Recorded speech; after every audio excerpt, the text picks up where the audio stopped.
Ora, muito boa noite, Futsal Talks. Hoje, conversas duplas. Foi Robinho, agora é o rei do futsal, Falcão. Noite em Portugal, fim de tarde no Brasil. Vamos convidar o nosso, diria que tantos são os adjetivos que podemos atribuir, chamar. É o rei do futsal, é assim que ele carinhosamente é tratado pela maior parte dos adeptos. É reconhecidamente um jogador de eleição, dos melhores de todos os tempos, e portanto é para mim uma honra, um prazer, uma satisfação, porque obviamente tendo eu uma paixão enorme por esta rica modalidade, ter aqui na conversa, ao fim de algumas, que já são muitas, o ilustre Falcão, diria que soberbo para mim. Estou imensamente satisfeito, contente, porque vou poder partilhar aqui um pouco uma conversa de dois homens, de duas pessoas, de dois seres, humildemente, sobre futsal. E é isso que vamos já chamar Falcão.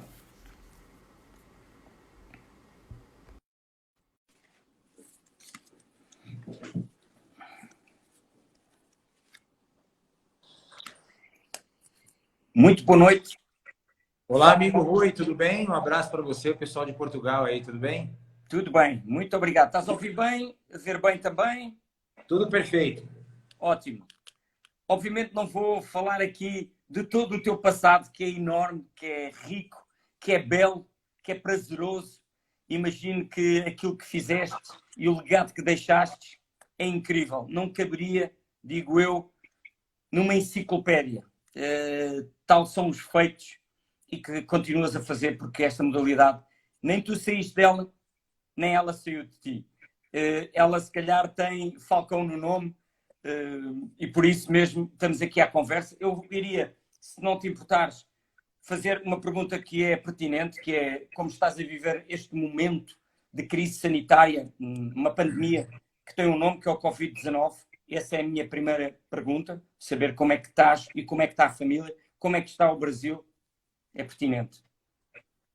Bom, prazer falar com você mais uma vez, Rui, você que é uma apaixonada pelo nosso esporte e por isso que tem o respeito e o carinho de todos os jogadores ou qualquer um do meio do futsal, é muito bacana. Bom, infelizmente o Brasil hoje é o foco mundial em relação ao Covid, né? A gente tem passado por um momento bem complicado, o Brasil é um país muito grande, né? E a doença chegou, hoje o vírus chegou na periferia, né? Que a gente tem essa diferença da Europa, que a Europa, qualquer lugar que você vai, os hospitais são parecidos, né? Talvez um pouco melhor. E aqui no Brasil nós temos os melhores hospitais do mundo e também temos aquele atendimento para o pessoal de baixa renda, que é um erro muito grande do nosso país, que deveria também ter um tratamento pelo menos próximo, mas é uma distância muito grande. E hoje chegou nas pessoas mais de baixa renda, pegou mais na periferia do Brasil, e essas pessoas não podem ir num hospital de muita qualidade. Então, quando eles chegam a ser atendidos, você vai ter 500 pessoas para ser atendida com 20 respiradores, com 20 leitos que você possa cuidar. Então, por isso que o Brasil está nesse número que não para de crescer. Eu acredito que o Brasil vai ter bastante dificuldade a diminuir esse número. As pessoas também acabam não respeitando, não tem as ordens que a Europa tem. Ó, não é para sair de casa. Ninguém sai de casa. Aqui no Brasil, tem lugares aqui que ninguém sabe o que está acontecendo, pessoas fazendo festa, pessoas saindo na rua. Então, isso acaba dando uma complicação muito grande para o nosso país. Todo mundo acaba pagando, tem gente que precisa viajar, tem gente que precisa ir para fora do Brasil e principalmente trabalhar. Então, está um momento bem complicado que o nosso governo não tem um pulso firme. O nosso presidente fala uma coisa que às vezes ele está certo, mas as pessoas batem muito da forma que ele fala. E isso às vezes não quer dizer que ele esteja errado. Os governos brigam com o presidente para contrariar a opinião e acaba virando uma bagunça. E o Brasil já está aí há 4 meses nessas, com esses números só se mantendo. A gente não vê esses números diminuírem, coisa que preocupa bastante. Dramático, diria que um cenário dantesco, não de guerra, mas dramático, e todos temos que ter consciência de que todos somos importantes nesse combate a esta pandemia que não tem rosto. Falcão, então eu iria fazer aqui a tua apresentação, se me permites. Fique à vontade, eu sei que manda. É isso mesmo. Então, Alessandro Rosa Vieira nasceu em Santa Cruz do Rio Pardo, no estado de São Paulo, 43 anos, feitos em 8 de junho, obviamente deste ano. Para muitos o rei, o monstro das quadras, um extraterrestre, todos os adjetivos são escassos para classificar a importância do fenómeno Falcão para o futsal. O rei, como assim é tratado carinhosamente, foi e é um dos maiores impulsionadores e promotores da nossa modalidade, nossa de todos que a amamos de paixão. Sendo considerado por muitos o melhor jogador de toda a história, uma lenda ainda bem viva e bem presente. Alguns dos lances mais incríveis e golos geniais da história do futsal são da autoria do Falcão, com um pé esquerdo apelidado de canhotinha, poderoso e preciso, um jogador estonteante e de desequilíbrios que inspirou gerações e alimentou a paixão de milhões de adeptos, mesmo aqueles que inicialmente não se interessavam pela modalidade. Herdou do seu pai, que era muito parecido com o ex-futebolista brasileiro Paulo Roberto Falcão, o nome de Falcão. Começou a jogar futebol na rua, portanto futebol de rua, onde a magia, a técnica, a ginga, e rapidamente chamou a atenção. Jogou futsal federado pela primeira vez no Guapira, aos 13 anos, e acabou por se transferir para o Corinthians, onde estreou ainda com idade júnior. E agora aqui entramos um pouco na carreira e das conquistas. Bicampeão mundial com a seleção do Brasil, conquistou muitos, diria que inúmeros títulos, vencedor de 2 bolas de ouro FIFA, eleito 4 vezes o melhor jogador do mundo, teve direito a uma homenagem da FIFA pela sua carreira brilhante e espetacular. O maior artilheiro do mundo em partidas internacionais pela seleção do Brasil, 6 vezes no topo da artilharia da Liga Nacional Brasil, de futsal. São muitos, resumidamente, os mais importantes troféus da carreira de Falcão, que ganhou por 9 vezes o Campeonato Brasileiro. E posso dizer que desde 1996 pensou a 2018, se não estou em erro. Uma centena de títulos coletivos e várias distinções individuais espelham a enormidade que Falcão foi enquanto jogador, com uma carreira de 25 anos, ídolo, já que eu disse, para muitos, a lenda brasileira. Deixou a competição no final do ano passado, em 2018, mas não se desligou do futsal nem dos fãs. Nem os fãs o deixariam fazer tal coisa. Como sempre fez dentro da quadra, Falcão vai continuar a divulgar a modalidade e inspirar os mais novos a praticarem futsal. E hoje é aqui um bom momento para podermos falar de um pouco disso, projetar o presente no futuro. É por isso um gênio, dentro e agora também fora das quadras, no futsal, há um antes e um pós-Falcão, garantidamente. Nem tem como falarmos de futsal e não lembrar do nome Falcão e da pessoa. O Doce, como assim também é reconhecido, tem uma carreira vitoriosa. Falcão, acho que disse aqui um pouco daquilo tudo que tu fizeste, és e provavelmente vais continuar a fazer.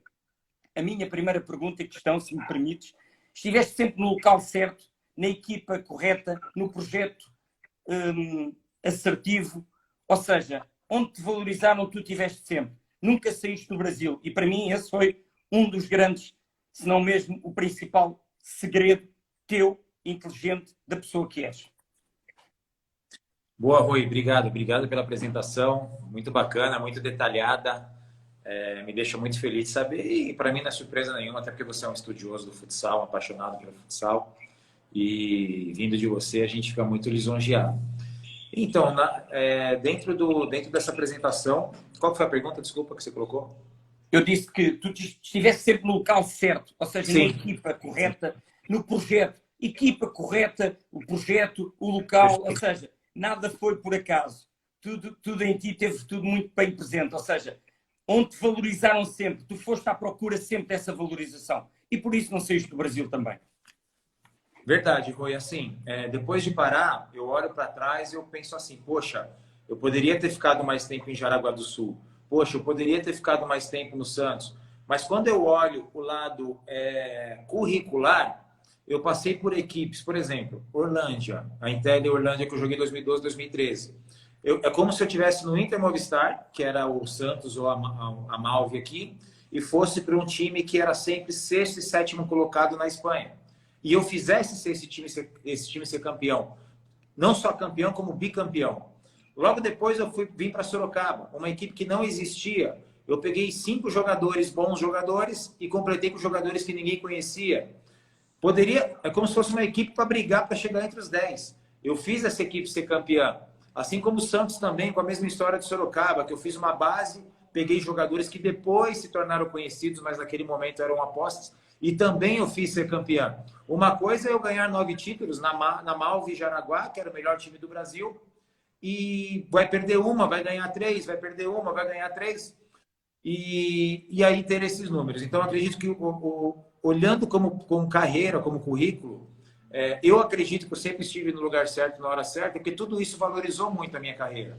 Porque eu ganhar com o Orlândia 2012, 2013, uma equipe que já existia e que nunca tinha chegado na final da Liga, foi diferente de tudo. Foi diferente da Malve, que era o melhor time. Eu ganhar com o Santos, que era o melhor time, que era um time bom, porém feito naquele momento, o Corinthians demorou 20 anos para ganhar. E a gente já foi campeão, sendo o primeiro título do estado de São Paulo, que o estado de São Paulo nunca tinha sido campeão. Então, eu fui campeão com o estado de São Paulo 2011, 2012, 2013, 2014, seguido. Então, eu acredito que essas mudanças repentinas, acabou o projeto, eu vou para outro projeto, eu acho que valorizou ainda mais a minha história, por fazer equipes que jamais foram ou que seriam campeãs, serem campeãs. Então, eu acredito que isso contou muito. É a mesma coisa que o Ricardinho, que joga no Inter Movistar, ele vai para o Jaén, por exemplo, e no primeiro ano ele faz o Jaén ser campeão. Ele vai no outro ano para o Palma, ele faz o Palma ser campeão. Então, acredito que para mim foi bem bacana essa situação, por fazer equipes que talvez nunca chegaram e você chegar e ser campeão. E também por todos os anos da minha carreira, todos os 25 anos de carreira, aonde eu passei, eu fui campeão, no mínimo, dois títulos no ano. Então, realmente, eu fico feliz por isso valorizar ainda mais a minha história. E também valorizarem o Falcão, onde tu tiveste, valorizaram-te, porque também reclamavas essa mesma valorização, porque era dentro da quadra e lá está, os títulos que se conseguiam e se conquistavam. Eu li e reli, li e ouvi, tu colocaste sempre foco em tudo o que fizeste. Verdade? Verdade, verdade. Eu sempre, desde moleque, Rui, porque assim, eu vim da periferia de São Paulo com 14 anos, eu jogava em lugares em São Paulo perigosíssimos contra o time da casa. E com os profissionais, o pessoal com arma, tudo. E aquilo não me intimidava, muito pelo contrário, fazia eu jogar mais.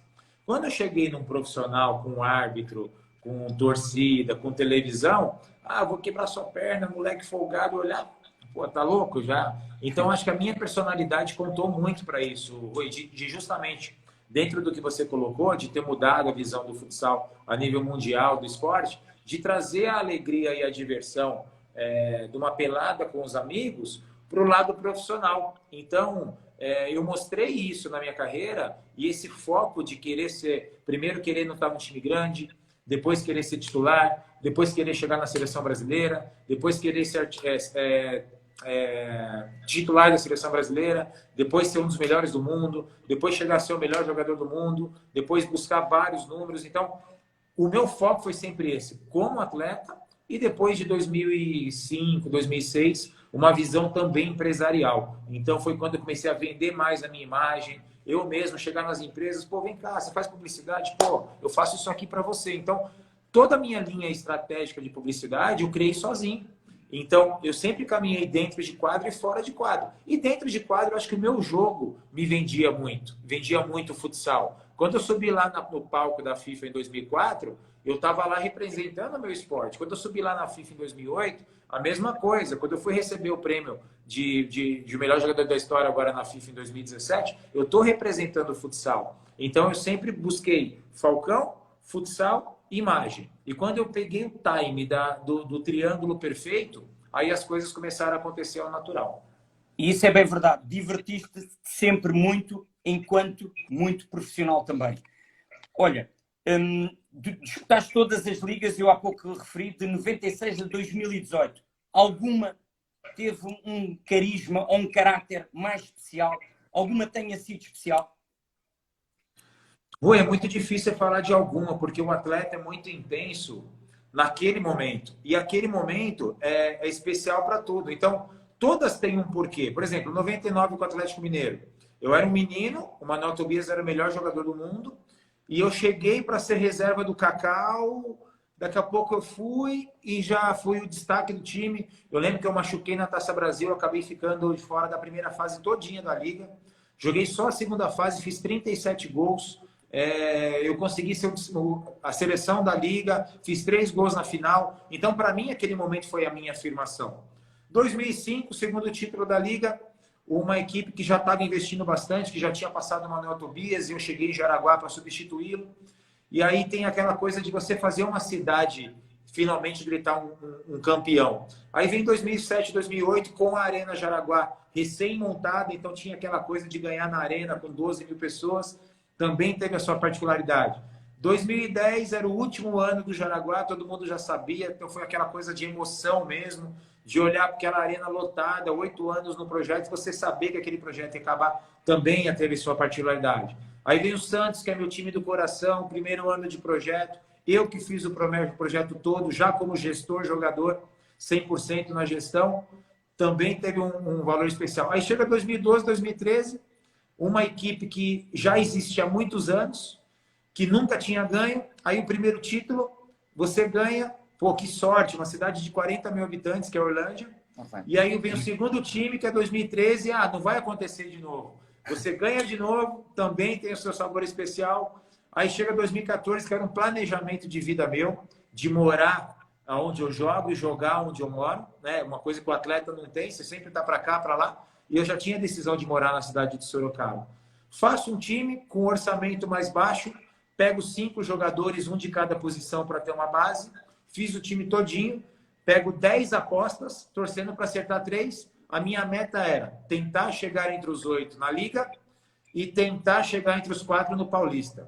Ganhamos os 2. Então, imagina que sensação maravilhosa num time que ninguém conhecia, você chegar e ser campeão de novo, sendo 10, 11, 12, 13, 14, 5 títulos seguidos por 4 equipes diferentes. Então, e num país como o Brasil, que do primeiro ao 16º, qualquer um pode vencer. Competitividade. Então, é muito mais difícil. Tanto é que uma coisa, Rui, você pega de 2003 até 2019, só se repetiu a final da Liga no Brasil 2 vezes. 2006, Jaraguá e Carlos Barbosa, e 2009, Jaraguá e Carlos Barbosa. Todas as outras finais foram finais diferentes. Então, isso mostra que eu sempre defendo que é muito mais difícil jogar no Brasil, porque o equilíbrio é muito grande. O equilíbrio que existe entre El Poço, Inter e Barcelona, aqui no Brasil existe em 15 equipes. Então, isso acaba tendo, você dividindo mais a chance de você ganhar. Para mim, na Espanha, você tem 33% de ganhar. É um dos 3. Dificilmente um outro vai ganhar. Aqui no Brasil, você divide os 100% por 15, você tem 7, 8% de chance de ganhar. Então, acaba dificultando bastante. Então, acredito que esses detalhes que acho que valorizem ainda mais a minha carreira. E o grande segredo é porque tu soubeste colocar sempre objetivos uns atrás dos outros. E por isso é que todos deram um grande prazer e todos foram diferentes e todos acrescentaram sempre mais qualquer coisa. Conquistaste também assim, e para chegar aqui, por isso é que eu fiz esta conversa, para chegar aqui, a tua zona de conforto, ou seja, traçaste um percurso com um trajeto espetacular, vencedor, de muitas conquistas, assumiste, puxaste a ti a responsabilidade, toda a responsabilidade, e colocaste em ti todos os focos dos mídia, da competição, da comunicação, da televisão, dos jogadores que ficavam no Brasil, porque muitos saíram e tu ficaste aí de pedra e cal, e portanto recolheste também aquilo que tu próprio assumiste e arriscaste, porque podia não dar certo, e portanto tiveste essa coragem de o fazer. E portanto pergunto-te eu se o Magnus é então o teu desejo a partir de 2014, porque estavas aí a falar de sucesso, porque o Magnus já é 3 vezes campeão mundial de clubes, e portanto é um desejo teu, é um dos teus sonhos, ter uma equipa em Sorocaba onde viveste, onde projetaste a tua vida, onde tens a tua família, onde tens o teu conforto e a tua projeção profissional da tua carreira, a carreira dual, porque não é só desportiva, tiveste que ser empresário também, e, portanto, a minha pergunta é se tudo isto se confirma ou o que é que houve aqui de particular que pode ter alterado ou não. Tudo se confirma, Rui. Eu tive, em 99, eu tive em Cartagena, eu assinei um pré-contrato de 3 anos de prioridade, 4 anos de prioridade para o Cartagena, que era o momento que eu estava investindo bastante. E naquele momento eu balancei, eu era um menino novo e acabei não indo. Cada ano eu falava. Deixa eu só fazer uma pausa. Foi, claro. foi na altura do Manel Tobias? Não, foi antes. Bem antes. O Manuel Tobias acho que foi 2004 ou 2005. Eu tive lá em 99. Em 99, ok. 99. O Cacau tinha muita moral lá e quando sim, o Cacau acabou a Liga Futsal, o Cacau foi meio que para me representar, porque o time queria muito que eu fosse para lá. Então, fiquei lá uma semana, assinei um pré-contrato de 4 anos. Então, esse pré-contrato era o quê? Caso eu fosse para a Espanha em 4 anos, a prioridade era do Cartagena. Do Cartagena. Depois veio Playas de Castellón, que ficaram 3, 4 anos bem forte em cima de mim. Eu tive uma proposta, veio um empresário russo para o Brasil em 2000. A gente foi fazer um amistoso Brasil e Estados Unidos. O cara chegou com uma mala de dólar na mesa assim, e falava: ó, isso aqui não entra nem no contrato, isso aqui é presente seu. Então foram fases, Rui, que assim, talvez se eu tivesse ido, e assim, muita gente, não jogou na Espanha, não jogou na Espanha. Isso daí não muda nada. Eu jogaria até na Lua. Qualquer jogador jogaria até na Lua. Não tem essa de no jogo da Espanha. Então, quando eu não fui, as coisas começaram a ter planejamento, como você colocou. Aí eu vou, mas eu sou muito novo. Deixa eu ganhar mais nome, que é o que não acontece hoje, Rui.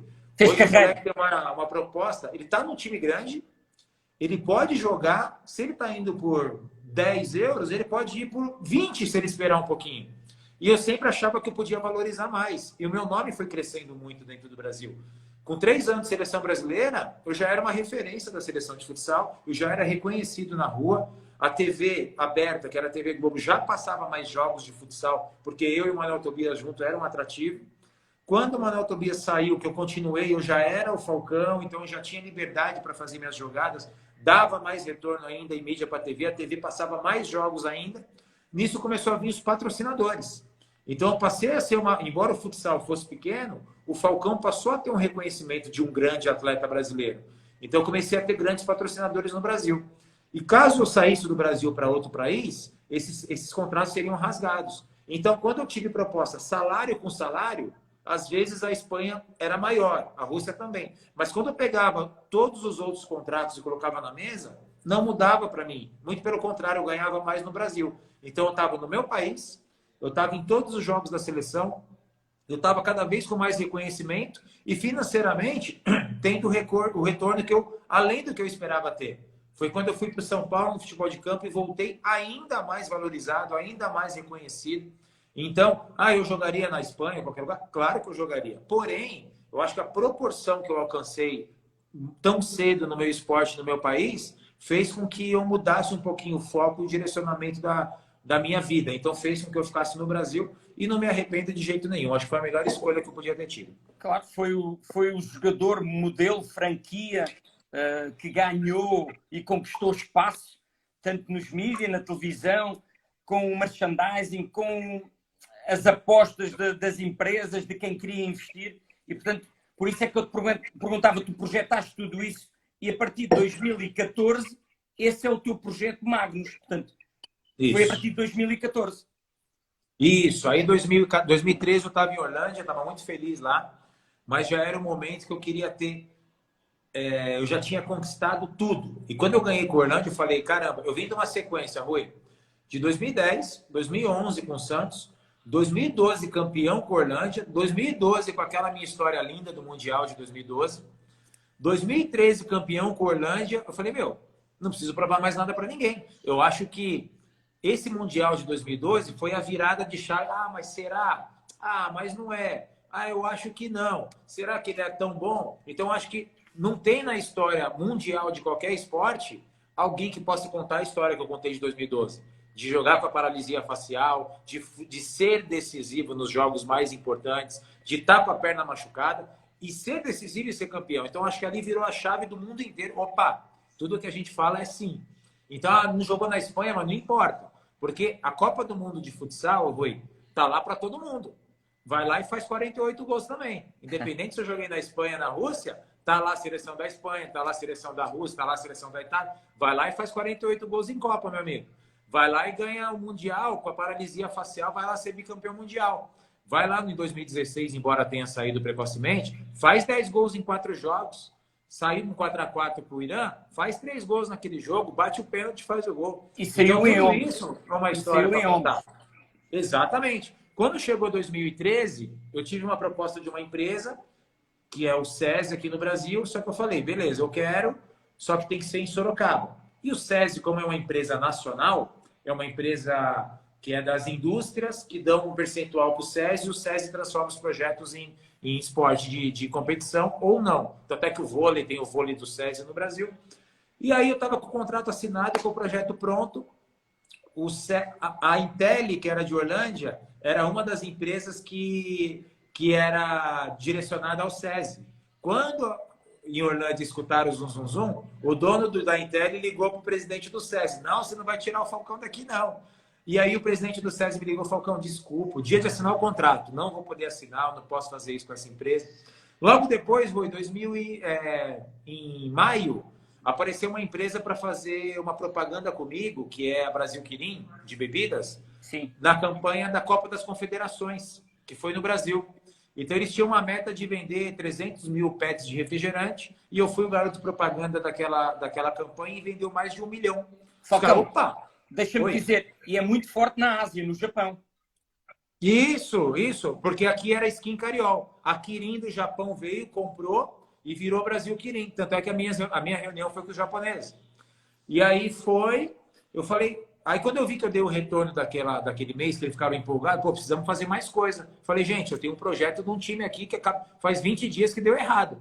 Marcamos uma primeira reunião, eu e o Felipe, apresentamos, eles adoraram, pediram uma reunião depois de uma semana já com os japoneses, adoraram e pediram 45 dias para dar o ok. No 45º dia, 7 horas da noite, eles deram o ok do projeto. Foi quando deu certo o meu planejamento para vir para Sorocaba, que aí a Brasil Quirim ficou 2 anos, e aí que entrou a Magnus a partir de 2016. E aí veio esse projeto, me aposentei na cidade que eu queria, do jeito que eu queria, e agora tenho essa relação com o time também. Mas eu consegui, como você disse, planejar todos os meus passos, inclusive terminar jogando na cidade que eu morava e morar na cidade que eu jogava. Nesse dia que assinaste esse contrato com o Brasil Quirim, abriste garrafa de champanhe?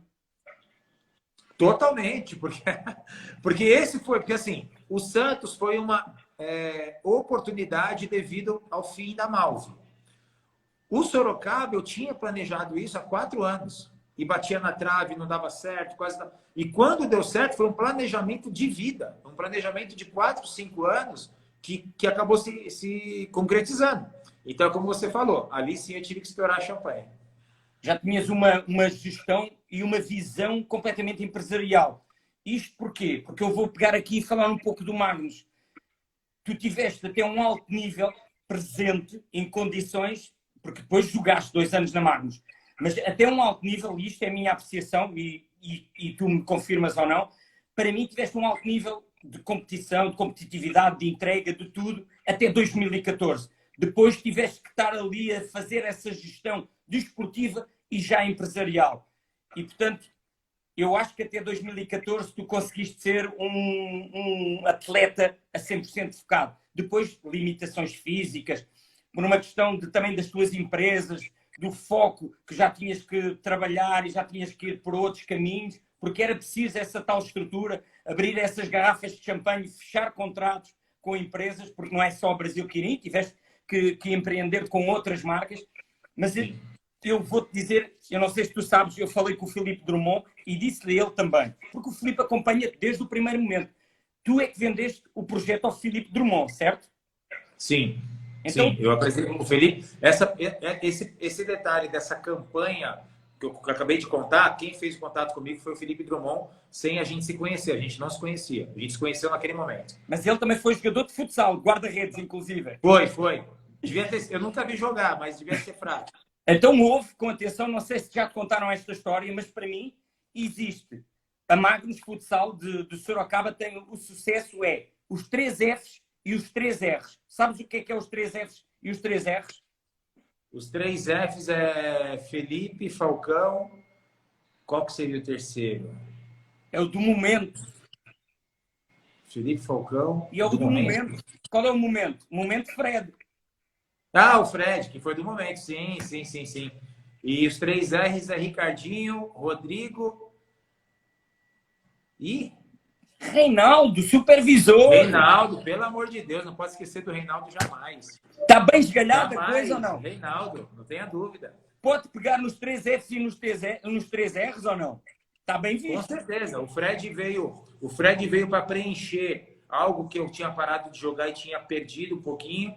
Aí veio junto, aí totalmente, e veio junto à pandemia, que deu mais visibilidade ainda para a série, então valorizou ainda mais. Então, quando todos os times estão aí, a Magnus Futsal estava em evidência, estava aparecendo. Então, ele veio para tampar um buraco e no momento mais certo possível. Então, ele veio e ajudou muito esse projeto futsal. Tanto é que, como você falou, ele veio e fez esse estardalhaço aí que foi muito positivo. Redes sociais, merchandising, visibilidade, falar-se da modalidade, ele transportar para outros mercados, como seja o novo público, captar mais público ainda, um público jovem, que o futsal precisa de um público jovem que compreenda, que perceba a linguagem, perceba o que é que a modalidade pode dar, o potencial, e portanto eu acho que foi uma grande jogada brilhante de marketing do Filipe, do Falcão, e portanto de toda a estrutura que pensa a gestão dessa empresa, porque isso não deixa de ser uma empresa, e portanto é bem interessante, até porque o próximo ano, não se sabe quando começa, mas a Liga Nacional de Futsal vai estar em canal aberto.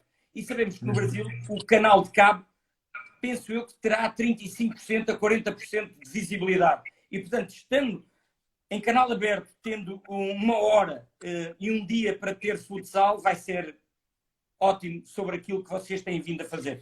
E, portanto, queria tocar aqui esse assunto. Agora, outro que é bastante importante e que eu penso que tu estejas a trabalhar e que vais tirar dividendos disso, que é, para mim, o grande diferenciador do jogador do jogo é o jogador. Portanto, o jogo, se não tiver jogadores, não dá nada. O pormenor e o detalhe está no jogador. A ação final está sempre no pormenor técnico e que tu tinhas muito técnico. Portanto, do jogador. Mas tenho a sensação que cada vez mais se ignora isso. Ou seja, está-se a privilegiar muita tática, muito rigor físico, e está-se a deixar de ter a criatividade, a magia, a ginga, que era... Porque tu olhas e hoje em dia não há um jogador como um Falcão, como um Ricardinho. Ou seja, ou estão escondidos, ou estão presos, ou estão dentro de uma redoma, ou embrulhados, porque ninguém os permite ter liberdade. O jogador já não consegue ser criativo, não consegue ser feliz naquilo que é o jogo, estar perto da bola, de fazer gol. E, portanto, cada vez mais se ignora a essência do jogador e do jogo do futsal. E a minha pergunta pode ser: o futsal é uma ferramenta para preparar melhor o jogador de futebol, pois usa muita ousadia dos já afirmados profissionais e vêm muitos do futsal? Ou seja, vais tu preparar jogadores até aos 10, 11 anos para poderem depois dar aos grandes jogadores no futebol, que já existe no Brasil, é um caso de sucesso, ou até ficarem no futsal?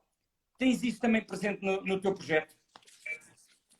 Então, falando do lado profissional, eu acho que tem 2 direcionamentos. O futsal é, sim, um grande atrativo para melhorar o jogador de futebol. Eu sempre falo, né, isso. Mas a gente falando só do futsal especificamente, falando do lado profissional, eu acho que, assim, a minha geração, que agora foi o finalzinho acabando, é uma geração que você pega 2007, 2008, 2006, 2005, 2010, 2011. Você pega os campeonatos espanhol, russo, brasileiro, a qualidade era muito maior. Então você tinha 40 jogadores do mesmo nível, né? E esses jogadores de qualidade, os jogos que hoje são 1-0, 1-1, era 6-5, era 7-6, era 5-5, porque por mais marcação que tivesse, a qualidade era muito grande. É onde chega o momento do Ricardinho. O Ricardinho jogaria na minha época, jogaria agora e jogaria há 40 anos atrás. Mas o que ajudou muito o Ricardinho? Ele manteve aquela magia e aquela qualidade no momento que o futsal fez assim. Então, na minha época, tinha aí o Lenísio, Vinícius, Simi, Manuel Tobias, Kiki, Torras, os irmãos Joan esqueci o nome do outro irmão, Ravi Rodrigues. Quando chega o Ricardinho e essa geração parando, é o Ricardinho e todos os outros. Então, o Ricardinho soube usar muito bem isso. Então, eu acredito que, assim, hoje é muito treinado para não tomar gol e pouco treinado para fazer gol. Eu sou muito mais do 5-4 do que 1-0. O nosso esporte precisa do 5-4, como você falou. Vai chegar a TV aberta no futsal. Se escolher o jogo errado 1, 2, 3 semanas, você já vai perder o público. Morreu. O cara tem que sentar e falar, que jogaço. 4-3, o cara virou no final. Se for um jogo 0-0, 0-0, 0-0, truncado, físico, o cara vai assistir uma vez. O cara vai assistir duas. O cara vai falar, não vou assistir mais não. Então, torcer para que a TV aberta agora, que embora seja uma TV aberta desconhecida no Brasil, mas que espero que seja um boom, torcer para que sejam muito assertivos na escolha dos jogos. Se eles forem assertivos na escolha dos jogos, você já sai na frente. É melhor você começar com os 2 bons e depois cair, do que você começar ruim e depois você não busca mais. Então, isso me preocupa bastante. Então, o futsal hoje, ele precisa ser trabalhado para fazer o gol. Hoje, 40%, 50%, 70% dos treinadores trabalham para não tomar o gol. Então, isso acaba dificultando a quadra maior. E a quadra maior não é desculpa, porque a minha geração pegou também a quadra maior por muitos anos. E nem por isso você pega... No Brasil está transmitindo as finais da Liga de Futsal. Você começa a perceber que cada ano é o nível a menos. Que está chegando retroativo, né? Está chegando até... Cada ano o nível cai um pouquinho. Cada ano o nível cai um pouquinho. Em algum aspecto ele cai, até chegar ao limite de hoje. Hoje... Tem equipes, às vezes, que chegam, que ganham, que talvez há 10 anos atrás não chegava nem entre os 8. Essa é a realidade. Não estou criticando nada, é o momento do futsal. Então, isso daí pega bastante. Então, é o que eu falo. Os jogadores, hoje é muito trabalhado para não tomar gol. E isso acaba deixando o jogo um pouquinho mais feio, sim. E isso foi interessante agora nesta pandemia, que há coisas que vêm a sendo positivas, que foi, num espaço curto de tempo, conseguir ver a evolução do jogo a decair a esse nível que tu muito bem referiste, acabaste aqui de dizer. E, portanto, isso faz toda a diferença. E é verdade. Faz bem. E tu, Falcão, serias de penalizar essas mesmas equipas que não jogam para a qualidade do jogo, para a parte técnica e de beleza da modalidade, da essência do gol? Haveria forma de penalizar essas equipas para não dar na TV? Ou tem que haver um modelo em termos de organização do futsal brasileiro, onde haja um consenso, como os espanhóis fizeram, como o Lausanne fez e bem, que permitiu ter um produto onde se vendia a modalidade em determinados critérios e características?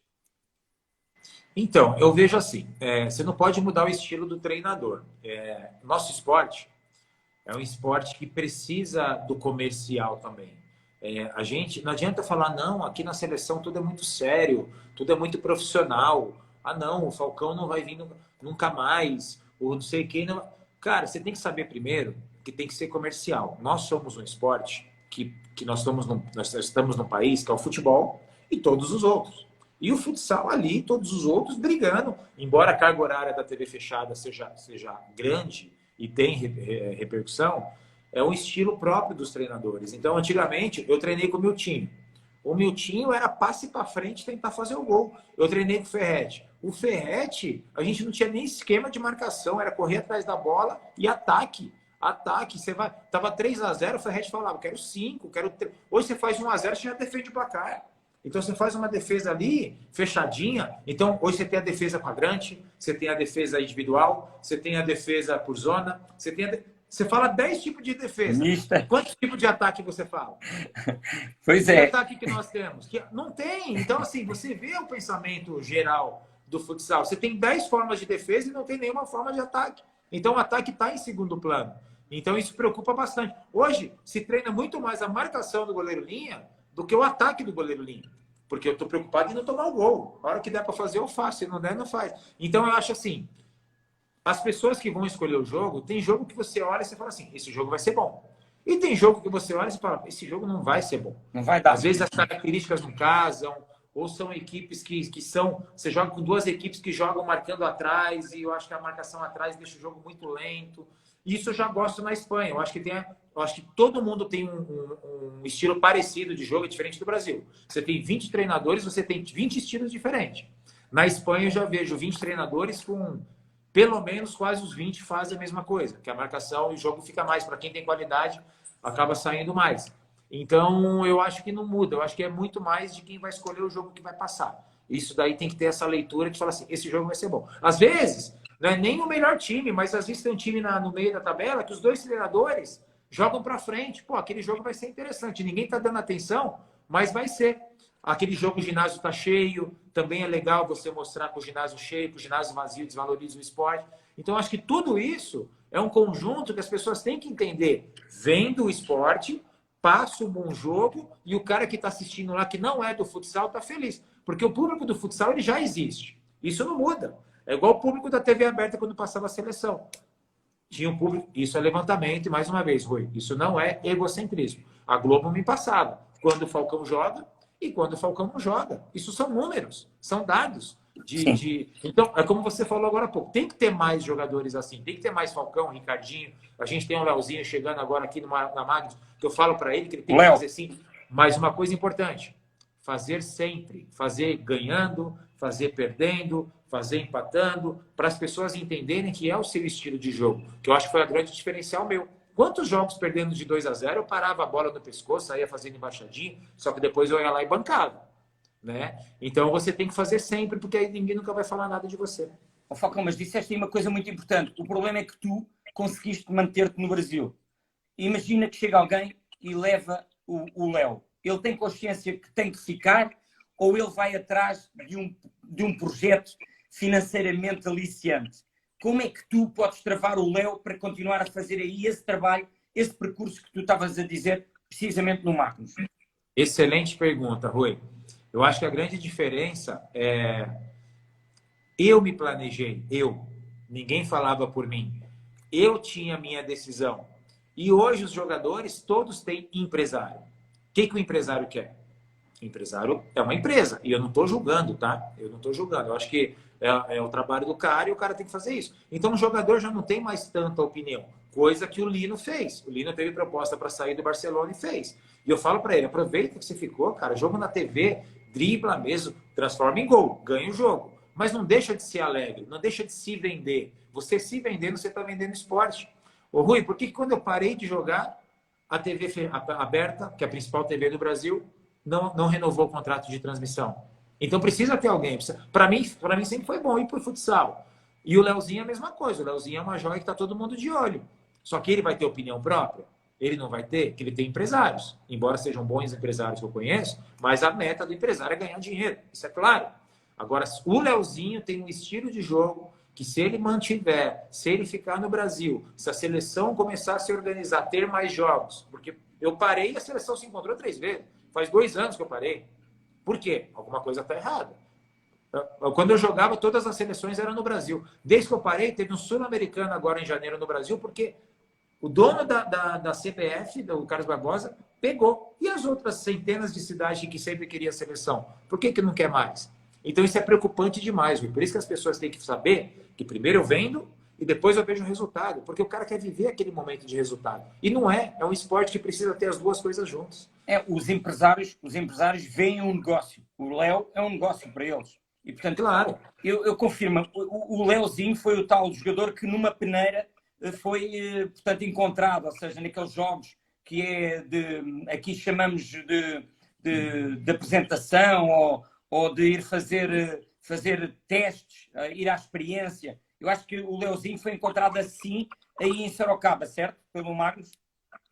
Foi, o Leozinho, quando nós quisemos melhorar nosso sub-20, que a gente achava importante ter um sub-20 bom, você tem um sub-20 bom, você investe menos no profissional, porque o seu sub-20 vai te dar um suporte. E foi feita uma peneira, eu sei que apareceu aqui mais de 1000 moleques aqui do Brasil inteiro, e o Leozinho, entre os 1000, ele se destacou. Ele se destacou para ficar no time, claro. Pô, você ganhar um jogador numa peneira já é um grande passo. Jamais a gente imaginou que ele podia chegar. Claro, tem muita coisa, muito arroz e feijão para comer ainda, mas ele vem provando que pode ser. Mas jamais, quando ele estava no sub-20, ele já nos ajudava no profissional. Agora no profissional vem ajudando, fez gol no Mundial, vem sendo decisivo. É o que eu falo, não adianta você ser só bom. Hoje você tem que buscar números. Chegou na final, fiz 2 gols, fui campeão. Chegou na outra final, fiz 2 gols de novo. Chegou um jogo da seleção brasileira, foi 5-4, fiz 3. Tudo isso, por uma série de anos, vai fazer você focar o seu nome. Que é o que eu falo, por exemplo. O bateria, em um certo momento, apareceu no Brasil. Ah, tem um menino bom na seleção. Tem um menino bom. Ah, aquele bateria é bom. Bateria é bom. Aí a bateria foi para fora. A próxima seleção, pô, aquele bateria, a segunda seleção, poxa, tinha um menino que era bom, como é que é o nome dele mesmo? Na terceira já era, acabou. As pessoas esquecem. É isso que faz a diferença. Comigo aconteceu o contrário. Então sempre eu estava lá. Sempre eu estava lá. Então, se o Leozinho entender isso, possivelmente ele vai ser um dos principais valores do Brasil, possivelmente as marcas vão pagar um pouquinho mais ele, e ele entender o momento certo de ir. Eu acho que é importante ele ter a opinião dele também. E conquistou tanto que foi considerado o melhor jogador jovem do mundo, como é óbvio. Então, tu tens o teu projeto, já vai para a 6ª época, 6 anos, 2 ainda jogaste, 4 já estás arredado, mas diz-me uma coisa, muito se tem ouvido, muito se quer organizar, são muitas as confederações do Brasil, existe a CBF e existe a CBFS. Tu revias de alguma forma fazer parte de um projeto arrojado, onde fosses parte integrante e com poder de decisão na CBF, por exemplo? Eu sempre deixei claro, Rui, que eu estou para ajudar, sempre. Eu nunca vou virar as costas para o meu projeto, para o meu time. Tanto é que nos últimos 3 anos de seleção brasileira, 80%, 90% dos patrocinadores eu que coloquei. E eu nunca peguei um centavo por causa disso. E eu parei de jogar, eu sentei com o pessoal e falei, deixei claro, ó, vocês precisarem de mim, eu estou aqui. Ninguém nunca me procurou. Só que ninguém me procura, ninguém procura as marcas, ninguém procura vender. É assim, tem seleção em outubro. Em final de setembro, fala, onde que vai ser? Quem que nós vamos convocar? Vamos atrás de patrocinador agora? Então, assim, está em um momento que o futsal precisa ir para a CBF. Porque aí a CBF tem a sua estrutura, desde que tenha uma gestão de futsal dentro da CBF. Que cada um na sua, mas que seja no guarda-chuva, porém, com decisões dentro do futsal. E eu me coloco totalmente à disposição com a CBFS, com a CBF. Eu sempre me coloquei à disposição, mas ninguém vem aqui e me procura, como ninguém nunca procurou o Vinícius, como ninguém nunca procurou o Lenísio, como ninguém nunca procurou o Manuel Tobias, o Fininho. Então, isso preocupa demais. É muito desinteresse, por isso que está onde está. Então, quando eu ia, eu falei, não pode não ter nenhum patrocinador. Eu pegava, vem cá, vocês querem patrocinar esse jogo, essa convocação? Então, eu consegui arrumar patrocinadores para se manter. Eu não vejo ninguém fazer isso, cara.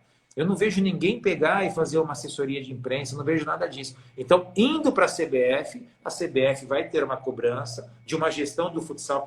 O mais importante não é nem ir para a CBF, é quem vai estar aqui na gestão da seleção. Se você tiver uma gestão ruim que está desinteressada, não vai adiantar nada. E eu sempre me coloquei à disposição e vou colocar me colocando. Falcão, mas isso...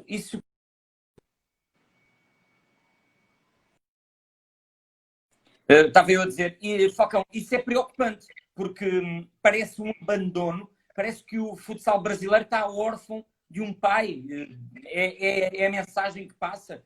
E estamos à beira do Mundial, em setembro, ainda bem que foi adiado por variedíssimas razões. Ainda bem que foi adiado. Ainda bem para o Brasil, porque precisa urgentemente se organizar, não por falta de recursos, porque o Brasil é capaz de ter a equipa com mais recursos disponíveis, deve ter 100 jogadores que podem almejar a chegar à equipa do professor Marquinhos Xavier, mas em termos de organização parece-me, e é preocupante, isso que tu estás a dizer, e portanto há que haver, eu acho que tem que haver uma organização, tem que haver um date, uma hora zero, um dia zero, em que as pessoas se sentem à mesma mesa, livre de preconceitos e com um único objetivo, tal como tu disseste, de ajudar, porque estares aí para ajudar a modalidade.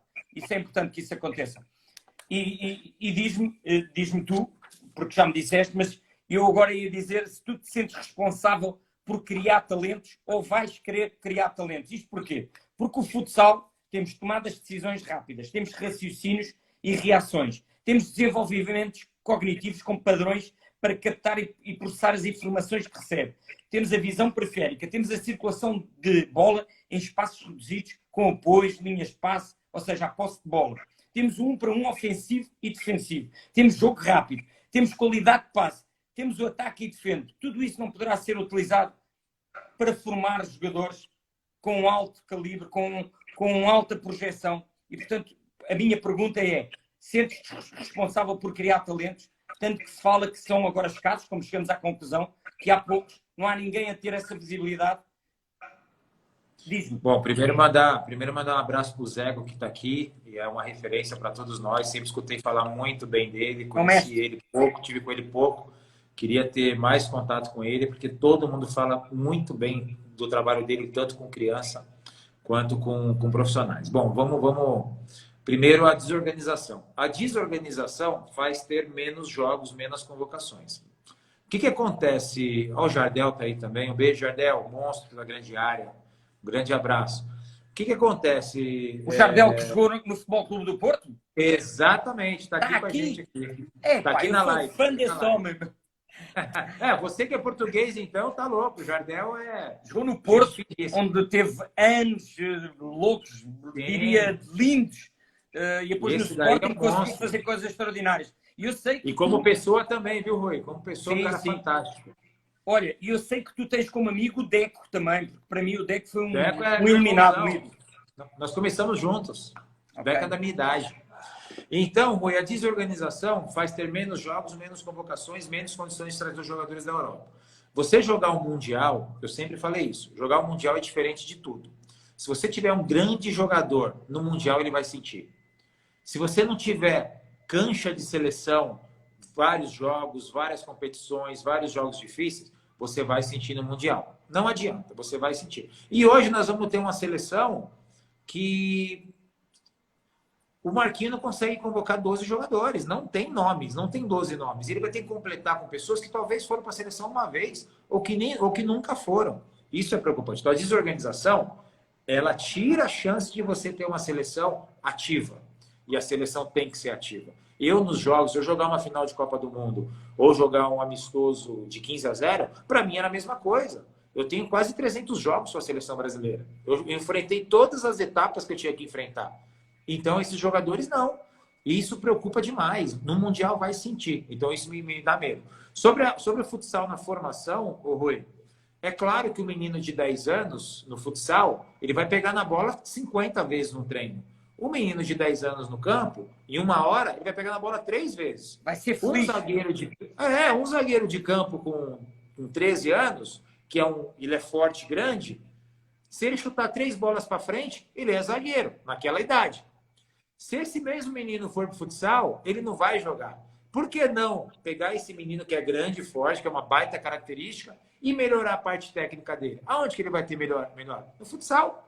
Porque no futsal ele vai ter que passar a bola para o lado do pé, por dentro do pé, com o bico do pé, de bico, ele vai dominar a bola pisando, ele vai dominar a bola dominando. Não tem jeito certo ou errado. No campo domina de chapa, no futsal domina pisando. O Ricardinho, que foi campeão do mundo com o futebol do Brasil em 2002, ele pisava na bola. O Alex, que jogou na Turquia, que foi um monstro aqui no Brasil, ele pisava na bola. Então não tem certo ou errado. Tem a forma de você fazer. Então, se você pegar esse zagueiro grande e trazer ele para o futsal, treinar, pegar na bola, acertar o passe, desarmar e dar sequência no jogo, finalizar no gol pequeno. Quando esse cara for para a área para finalizar, o gol para ele vai ser grande. Quando esse cara desarmar, ele já vai dar um passe direto na lateral. Então, o futsal pode ajudar. Eu te falo, no mínimo, 50% você melhora um jogador que seria bom, ele vai ser ótimo. Que seria mais ou menos, ele vai ser bom. Se ele ia ser vendido a 10 milhões de euros, vai ser vendido a 25. Isso eu garanto, isso é número. Tanto é que o Ronaldo quer levar o projeto do futsal, que foi até a live que você deve ter visto com ele, para o clube dele, porque o Ronaldo passou por isso. Era isso que eu queria falar. O Ronaldo é um fenômeno que ele é grato até hoje. Ele na cabeça dele assim, pô, o futsal para mim foi importante nisso. Vou transformar isso para meus jogadores. Então, é isso, não tem segredo. Extraordinário. E vou-te dizer, porque anteriormente estive aqui com o Robinho numa live e o Robinho disse uma coisa que tu acabaste de dizer, importantíssima. Ele já era juvenil, tu jogavas no Banespa, no sénior, e ele ia ver, não os gols que tu marcavas, ele disse, eu ia ver como o Falcão fazia os passes. É verdade. Super interessante. Mas é o que os meus treinadores defendem muito isso, Rui, porque assim, os gols todo mundo vê. Só que eu tinha um domínio do jogo que ninguém percebia. Igual todo mundo fala, mas o Falcão não marca bem. Puxa para mim, por favor, todos os jogos importantes, quantos gols tomaram porque eu não marco? Os meus números não mudam, porque eu não marco bem, eu marco bem, eu marco mais ou menos. Ah, não, final do Mundial tomou um gol porque o Falcão não marcou. Final da Liga tomou um gol. Mostra para mim. Eu estou falando em 25 anos, hein? Então tem esses lados também. E os passes, eu sempre falava para os caras, pode ir que eu vou te achar. Falcão. Não importa. Eu dominava aqui. Oi, vai cair? Não, tem 4 minutos ainda. Tá. Então eu sempre falava, pode ir que eu vou te achar. E eu brincava que o Robinho era do Sub-20, e eu brincava, o que vocês querem ver hoje? Ah, eu quero ver você driblar. Eu quero ver você passar. Eu quero que você passa. E podia ser onde fosse, Rui. Se o cara andasse lá do outro lado, eu conseguia dar aquele passe que o cara ia subir, ia passar aqui, o cara dominar e ia sair de frente pro gol. Então, essas coisas que o Robinho tem, essa visão que os jogadores de cabeça aberta têm, o público, no geral, se agarra nos golaços do Falcão. Mas eu sempre procurei ser muito mais que isso. Aí tá aqui o Tacão, que foi meu primeiro treinador da seleção brasileira, que foi o primeiro que me levou para a seleção, que eu sou muito grato a ele. Falcão, então deixa-me dizer, porque as pessoas quando te acusam de não defender, eu ponho isso ao contrário. É porque tu tinhas uma ótima visão periférica, porque sabias fazer a gestão muito bem do esforço físico e porque eras muito inteligente a jogar. Sim. E é o que o Vinícius postou esses dias. Eu arriscava muito na marcação, lá em cima. Quantos gols eu fiz de roubar a bola? Mas muitos gols. Quantos gols eu fiz? Por que eu marcava o goleiro linha? Porque eu sabia que eu tinha que fazer ali. Só que caía no meu pé, eu fazia o gol. Porque é o que o Pipoca fala, o Marcos Sorato. Quantas bolas, o próprio Vinícius, quantas bolas eu roubava para fazer o gol, de dar o bote, de roubar. Então as pessoas, às vezes eu não voltava, mas era leitura de jogo, que o Vinícius colocou isso também. O cara vai na ponta, o meu não vai mais receber a bola, o goleiro vai pegar, vai me lançar. De 5 bolas que talvez eu parava no meio do caminho, os caras faziam 1, eu fazia 4. Então a conta sempre fechou, entendeu? Era uma leitura que eu arriscava e sempre deu certo. Então não tem essa conta negativa ou perto. É 95% a 5%. Então é muita diferença. Falcão, isto vai acabar, estamos a 2 minutos. Não tens hipótese de abrir outra, para não? Vamos abrir de novo, não tem problema nenhum. Ok, então vamos continuar tranquilamente. Porque falaste... Você quer encerrar já e já abrir? Não, deixa escoar... Antes da próxima pergunta? Não, então vamos encerrar e vamos voltar. Porque senão você vai parar no meio da resposta. Obrigado. Voltamos Nada. já. Vamos.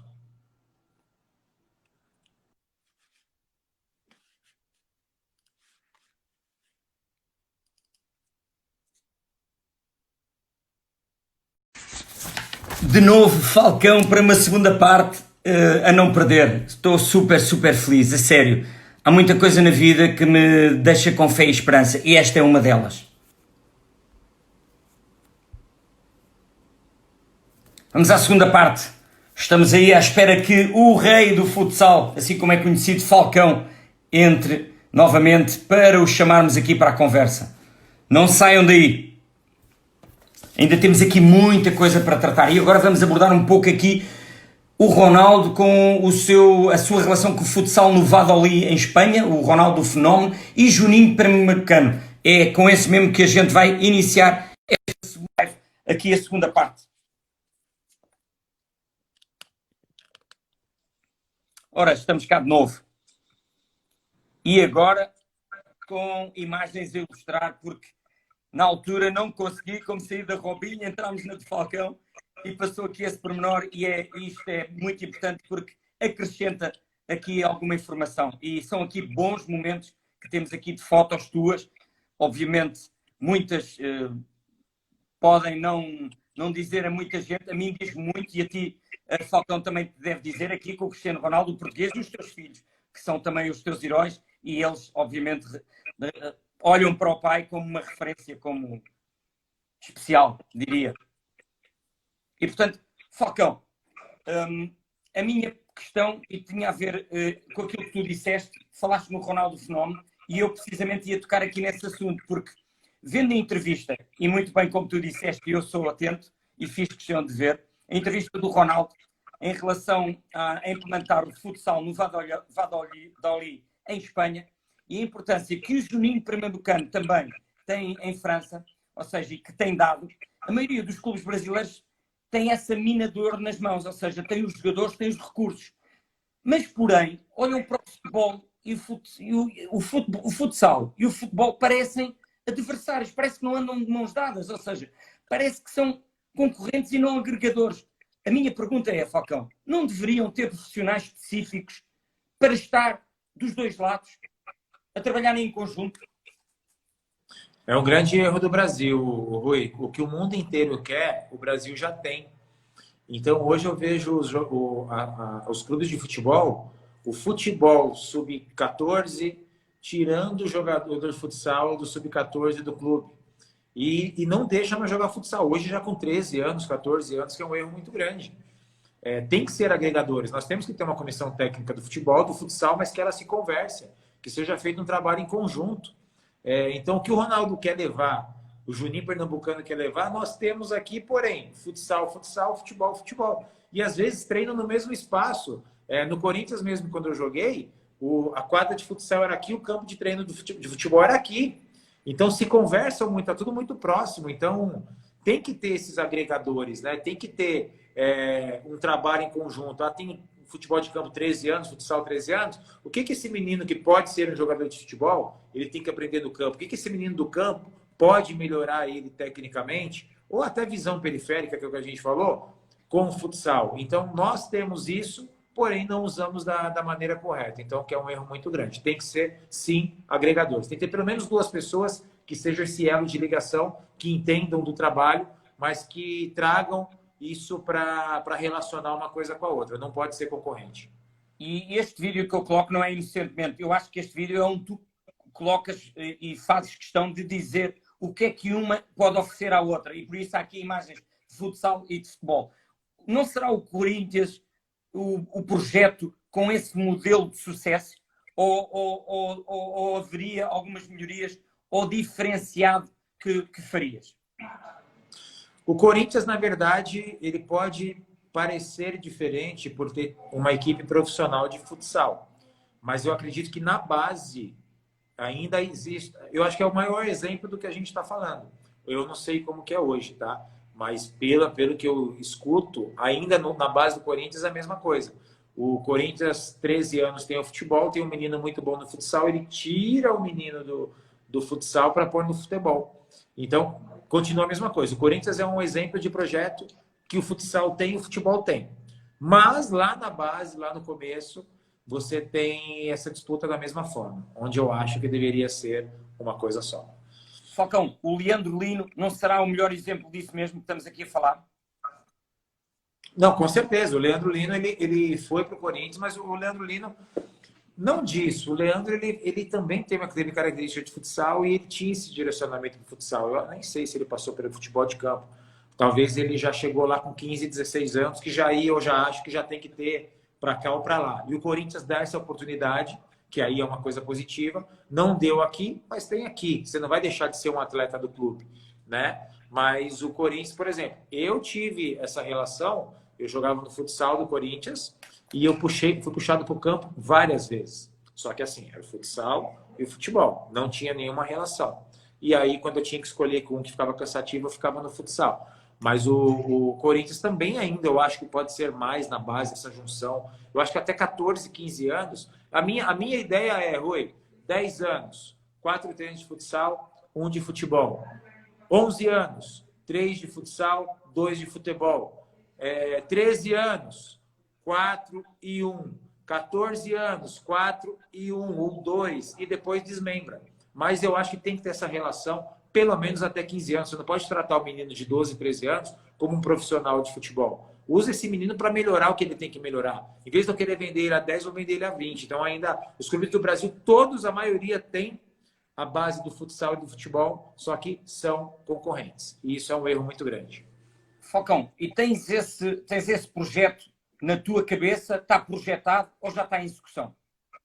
Tem esse projeto, até o projeto que eu já estou agendado com o Ronaldo, quando passar a pandemia, que tudo voltar ao normal, eu vou a Valladolid para ele apresentar esse projeto, já está conversado, é um projeto junto com, até o Marcos Sorato participou, Tem o Marcos Sorato e tem o Barata do Santos também, que é uma grande referência. O Barata está no Santos há mais de 20 anos e ele é esse link, ele que projetou o Neymar, o Robinho, o Rodrigo.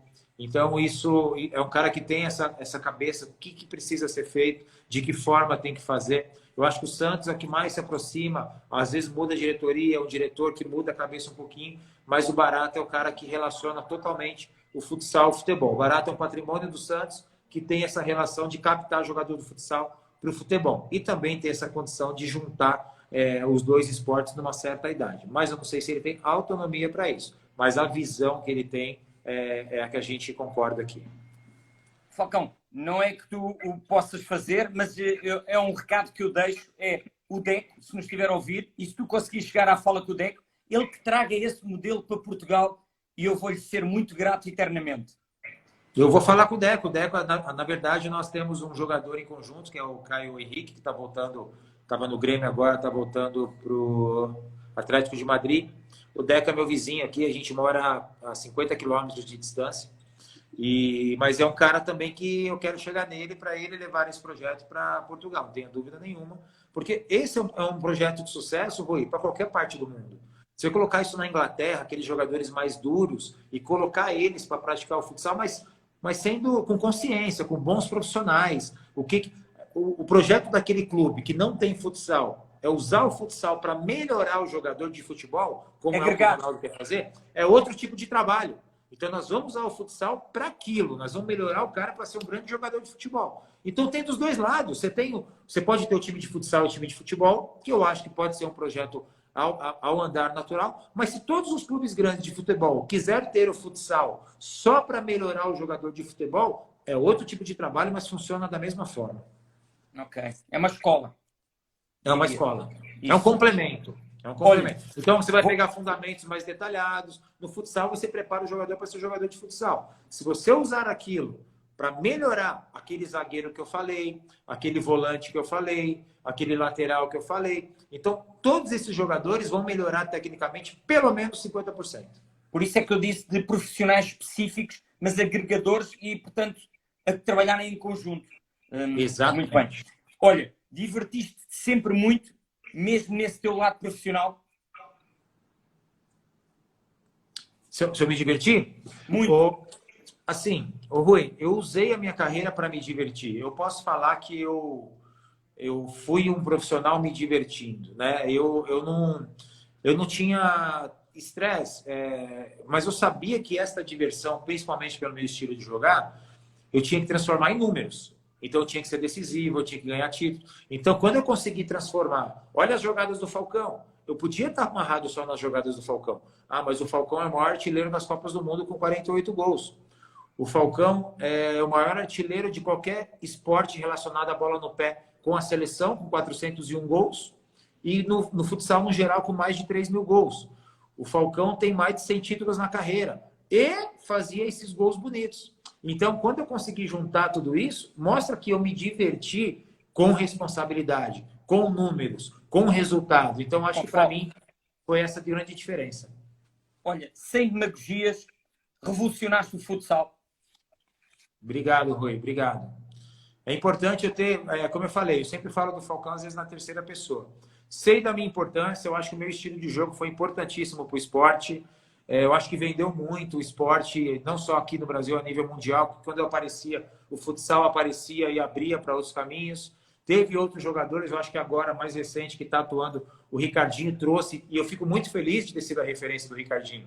O Ricardinho da Lambreta, porque ele viu da Lambreta.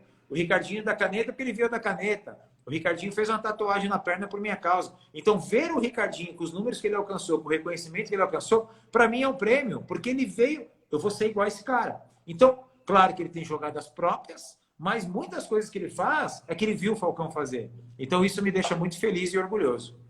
Deixaste um legado, é como isso se chama. Exato. Diz-me, executavas sem pensar, tudo te saía naturalmente? Tudo naturalmente, Rui. Eu sempre coloco assim, a habilidade é um dom e que você aprimora. Claro que, por exemplo, está um jogo na TV aberta, Brasil e alguém, falta 3 minutos, está 4-1, deixa eu dar uma lambreta aqui, que agora... Ali eu penso que eu vou dar lambreta. Mas tem gols, por exemplo, tem um gol que você já deve ter visto, que o Thiago lança para mim, o goleiro sai, eu dou de peito por cima do goleiro e faço o gol de cobertura de peito. Não tem como você premeditar isso. Às vezes a bola bate, rebate, a bola levanta, bicicleta e gol. Não tem como você premeditar que aquele lance, a bola vai subir e você vai dar uma bicicleta. Então, 90% das coisas que acontecem, o corpo reage para aquilo. Então, não tem como premeditar. A não ser assim, bom, vou ficar aqui de pivô, falta 1 minuto para acabar o jogo, a bola vai vir, eu vou tentar levantar e dar uma bicicleta. Aí é premeditado. Só que 90% dos grandes lances que eu fiz foi de momento. Aquele Brasil-Portugal, que eu faço aquele gol de lambreta. Eu não estou contando que eu vou roubar a bola naquela velocidade que o cara no meu cangote e vou dar a lambreta no goleiro e vou fazer o gol sem ângulo. Então, naquele momento, o meu corpo reage para fazer aquilo. Então, 90% das jogadas bonitas foi de momento mesmo e de reação de corpo. Foi no Grand Prix, penso, no Brasil, obviamente, sobre o João Benedito, e quem chega quase na marcação da cobertura foi o Gonçalo Alves, que hoje é o team manager do Sport Lisboa e Benfica. Nunca te faltou coragem? Foi sempre agir com o coração? Sempre, desde menino. Eu virei profissional com 16 anos no Corinthians por causa disso, porque eu não tinha... Enquanto o pessoal falava, nossa, a gente está no profissional, caramba, eu não tinha essa, eu só queria jogar bola. Então, quando a gente ia jogar contra o melhor time ou contra o pior time, para mim era a mesma coisa, porque eu sabia o que eu ia fazer. Eu sabia a consciência que eu tinha que fazer. Então, quando eu enfrentava... Então, acho que 80% do jogador, Rui, é a personalidade. E isso se mostra nessa idade. Você ter personalidade depois, se você está conhecido, é normal. Você conquistou, agora eu tenho personalidade. Mas os jogadores diferentes, a personalidade com 15, 14, 13, 16, 17, isso vai te dar personalidade a vida inteira. O com 20, 21, 22, pode ser que ele nunca tenha essa personalidade e ele bata na trave de ser um grande jogador. Então, eu nunca tive esse problema de ver adversário, de ver jogo. Muito pelo contrário. Para mim, sempre foi... Vou jogar bola. Vou jogar bola com meus amigos na rua, vou jogar bola no quintal da minha casa, ou vou jogar uma final de Copa do Mundo. Então, para mim, era o prazer de jogar futsal. Falcão, creio e confirma-nos a todos que estão aqui a ouvir a nossa live, que adiaste várias vezes a tua saída da carreira profissional do futsal. Não, na verdade, Rui, com a seleção brasileira, teve aí umas 2, 3 despedidas que eram estratégicas, tá? Uma era com o presidente da seleção, a outra era sempre em comum acordo, como eu era quem puxava o carro dos jogadores, eu colocava a cara para bater. O meu sonho era parar quando eu quisesse. E isso aconteceu em 2018, do jeito que eu queria, aonde eu queria, o momento que eu escolhi, o jogo que eu escolhi. Aí foi perfeito. As outras vezes, o Falcão se aposentou da seleção. Tinha alguma coisa por trás, que era um interesse por trás, entendeu? Então, isso contou muito. A despedida que eu queria, do jeito que eu queria, foi em 2018. Isso foi planejado. Os outros era por estratégia, por algum motivo. Então, isso nunca foi problema. Mas também chegar a 2018 e custou-te, porque a atmosfera e o prazer, a alegria que isso te dava ia adiando, apesar de teres problemas físicos que já atrapalhavam, de já teres compromissos profissionais. Portanto, era mais esse aspecto que eu também estava a dizer, que ias tentando adiar cada vez mais. Porque... Sim. Até você colocou isso, Rui, lá atrás, e eu deixei passar. Era isso que eu estava lembrando de passar. Quando você colocou que o meu último ano top foi 2014, né? 2015 eu tive uma lesão seríssima no tendão. Certo. 2016 eu foquei para o Mundial. Então eu fiz um baita Mundial, embora a seleção tenha saído precocemente. Eu fiz 10 gols em 4 jogos. Todos os jogos eu fiz gol. Eu estava voando fisicamente, que eu me preparei para aquele momento. Fui campeão mundial de clubes a primeira vez também. Então, 2016 eu tive um bom ano. 2017, como você falou, eu fazia... Desculpa, meu filho me ligando. Eu fazia os eventos minha vida inteira e era tipo assim... Tá ligando. Poxa, eu tenho um evento amanhã. Então, para mim, o evento era... Eu tenho que tomar cuidado no evento porque eu tenho um jogo. Os últimos 2, 3 anos, meio que mudou a minha cabeça. Então, assim, Ah, eu tenho jogo hoje, mas eu tenho evento lá. Então tem que tomar cuidado no jogo por causa do evento. Então eu deixei de ser o atleta, eu tive a transição. Atleta, publicidade. Num certo momento isso se equilibrou.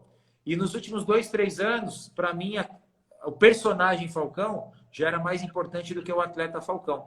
Fiquei um pouquinho mais devido ao projeto, devido a alguns patrocinadores, mas por estratégia, o ideal era eu ter parado no final de 2016. Sim, claro. Fisicamente, de tudo. Os outros 2 anos eu era mais imagem e eventos do que profissional. E isso acabou atrapalhando bastante. Foi uma saída airosa, foi uma saída programada, foi uma saída brilhante, estruturada, ou seja, tudo muito bem planeado. Falcão, ouviste várias vezes desistir ou ouviste desistir nunca? O que é que tu ouviste mais vezes ou o que é que só ouviste? Desistir ou desistir nunca?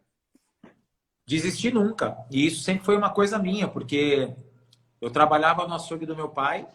Eu, com 11 anos, eu estudava de manhã, eu pegava 3 ônibus, 1 hora e pouco para chegar no açougue do meu pai. Do açougue que meu pai tinha, era mais 1 hora e pouco para chegar no Corinthians. E do Corinthians, eu chegava em casa meia-noite. Então, eu dormia no ônibus, eu fazia lição no ônibus, eu estudava no ônibus. Então, a minha vida de sentar na mesa, igual eu vejo meus filhos fazer, de fazer a lição, eu fazia isso sempre nos trajetos. Então, eu sempre procurava fazer isso no primeiro ônibus, para no segundo ônibus eu dormir um pouquinho, né, para recuperar. E quando chegou lá do profissional, eu falei, se eu posso ganhar dinheiro da bola, né, vou focar nisso aqui. Então, sempre desistir nunca fez parte de mim e eu fico muito feliz de ter uma história bacana para contar hoje. Quem é que foi mais importante na tua carreira na gestão desportiva? Foi o teu pai? Ah, meu pai me incentivou, meu tio também me incentivou bastante, porque o açougue, eu não sei se aí chama açougue ou casa de carnes, é assim que chama aí, não? Não. Mas a Como gente que entende. É casa de carnes, é talho. Tá. Peraí. Aqui no Brasil, era muito melhor então, eu viver da bola. Então, eu trabalhava já com meu pai desde novo e sempre tive o incentivo dele. E eu também sempre fui incentivado, meu tio também. Então, para mim, contou bastante ter trabalhado também, ter criado essa responsabilidade desde novo. Falcão, encerraste a tua carreira num excelente grupo, num grupo de amigos e quase até de família. Apesar de terem sido muitos os grupos, todos aqueles que passaste, recorda-me que se calhar qual o melhor ou os melhores grupos os quais fizeste parte. De grupo, cara, eu sempre acho assim, todo grupo é bacana principalmente quando você Se calhar é melhor Principalmente quando você entender. puxa para um ambiente bom. Então, se você... não tem problema. Ele já ele vai ver que não dá. Quando você é referência e você puxa para um ambiente bacana, sempre vai ser bacana. Então, o projeto do Santos foi fantástico, o grupo foi fantástico, Jaraguá. Eu não posso falar que eu tive um grupo ruim, muito pelo contrário. Se eu pontuar 1, 2 ou 3, eu vou ser injusto. Então, eu sempre trabalhei em grandes grupos, de grupos animados, eu sempre deixava isso no ar para ser um ambiente bacana. Quando você trabalha num ambiente bacana, as coisas acontecem muito melhor. Então, eu sempre tive grandes grupos aí que eu trabalhei. És presente atualmente no teu projeto Magnus? És assíduo? O que eu quero dizer é tu vais aos treinos, acompanhas, vais aos jogos. Diz-me, conta-me um pouco como é que funciona a tua presença ou a tua gestão no Magnus. Então, no ano passado, Rui, eu tive um planejamento pós-carreira e esse planejamento ele foi 10 vezes maior. Então, de 30 dias no mês, eu ficava 4, 5 em casa. E quando 4 e 5 em casa tinha jogo, eu ia assistir. Eu posso te dizer que se eu fui assistir uns 6 jogos, foi muito, porque eu acabou tendo o projeto Falcão, pós-carreira, e o projeto do time. Porém, o meu projeto Falcão, pós-carreira, foi muito além do que eu esperava. Então, era evento no Brasil e no mundo inteiro, era datas com patrocinadores. Então, isso acabou me pesando muito. Então, a minha rotina, claro, quando eu estava aqui, meu primeiro dia era descansar. E aí, às vezes, eu ia no treino, ia nos jogos, mas assim, eu achei que eu ia acompanhar muito mais, tá, Rui? Mas o meu lado profissional, Falcão pós-carreira, me ocupou muito. Então, acabei não conseguindo ir tantos nos treinos e nos jogos, não. Porque gostaria de ter ido mais do que eu fui. Mas tens uma equipa que te prepara os dossiês e sabes tudo o que se passa, ou pelo menos tens conhecimento. Total, total. Ali, além de tudo, eu tenho amigos ali dentro, então A gente sabe quando tem algum problema, tem o WhatsApp ali, que o pessoal pode falar comigo. Mas hoje já é um projeto que anda ao natural, independente de estar presente ou não. Hoje já é um projeto que já está bem, o treinador é da confiança, o supervisor é da confiança, todo mundo é da confiança. Então, cada um fazendo a sua parte, já é um projeto que anda ao natural. Olha, eu podia te dizer como é que tu vias o futsal mundial, mas eu vou ser um pouco mais abrangente e conciso e vou-te dizer como é que tu olhas a essa distância com o Atlântico pelo meio, como é que olhas para a Europa, como é que olhas para a Espanha, para a Itália, para a Rússia, para Portugal, para a França, que é um mercado emergente.